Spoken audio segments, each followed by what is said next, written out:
Que tous les différends qui peuvent survenir entre moi et d'autres personnes, entre mon pays et d'autres pays, soient toujours réglés de façon pacifique, par le dialogue, à l'exclusion de tout recours à la force. Cet amphithéâtre est le plus grand de toute l'Afrique de l'Ouest.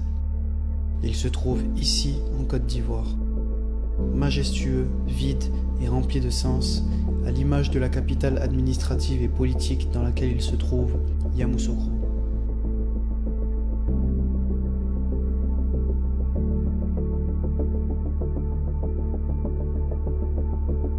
Plus connu pour sa grande et somptueuse basilique, Notre-Dame de la Paix est l'édifice religieux catholique le plus grand au monde.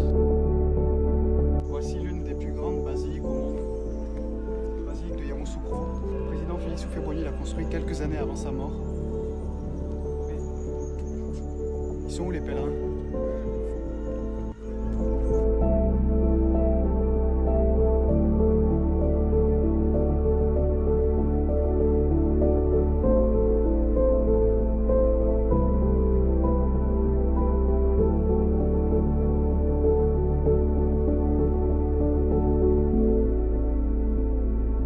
Hélas, depuis la disparition du père fondateur, le temps semble s'être arrêté à Yamoussoukro. À l'image de la maison de son parti politique abandonné. Ici, c'était la maison du grand parti du président Félix Houphouët-Boigny. Et maintenant, voici ce qu'il en reste.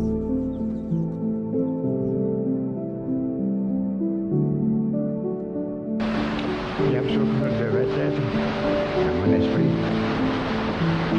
un village moderne, créé de toutes pièces par des Africains.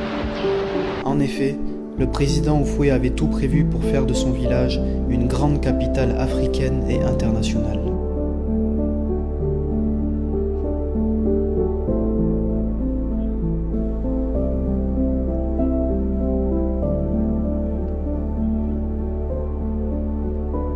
Des routes extra larges partout dans la ville sur lesquelles on peut poser des avions de ligne. Mais désertes. Des écoles, des instituts, des universités aux standards internationaux pour former les futurs cadres et intellectuels du pays et de la sous-région, dans un cadre paisible et naturel où le bien-être des étudiants est primordial.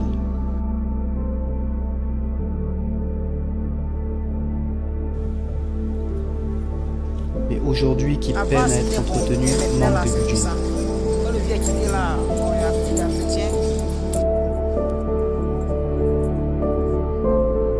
Un hôtel étoilé pour accueillir les touristes du monde entier, mais qui a perdu son luxe d'antan et qui a vu sa fréquentation diminuer après la crise. Un grand parcours de golf pour attirer les amateurs, les sportifs, les rencontres internationales, mais surtout pour permettre aux hommes d'affaires de discuter. Aujourd'hui très peu fréquenté. Un palais présidentiel avec toutes les commodités pour accueillir les chefs d'État étrangers, mais surtout bien gardé par les fameux crocodiles du Nil dans le lac du président, qui sont à présent malmenés. C'est très méchant si je tombais dans l'eau, est-ce qu'il me mangerait? Non. Parce qu'il n'a pas faim. Les animaux sont moins méchants que les hommes.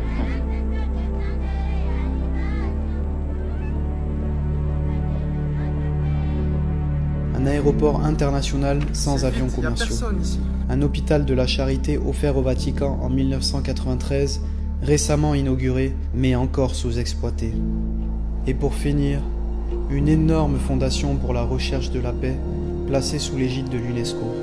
Cet édifice est magnifiquement renversant, raffiné, luxueux, spacieux et rempli d'histoire. Il est l'exemple parfait de l'état d'esprit qu'avait le président Houphouët durant toute sa vie. L'excellence, sinon rien.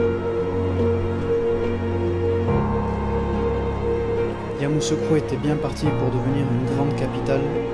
Malheureusement, le destin en a décidé autrement.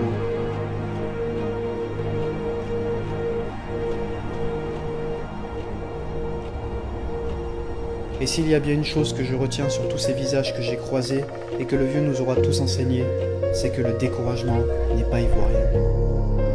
Alors demain, travaillez, ne pleurez pas.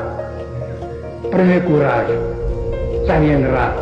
Vous avez tout pour réussir. Une terre riche, des jeunes gens intelligents, qui me demandent, comme la terre vierge chez nous, même la terre du Sahara, il suffit de quelques gouttes d'eau pour que vous voyez reverdir le Sahara. Bien, ces intelligences qui seront fondées avec le concours des autres, bien, vous pourriez traiter dans 50 ans, dans 30 ans, qu'est-ce que 20 ans, 30 ans, dans la vie des peuples, quand le monde compte des milliards, des milliers.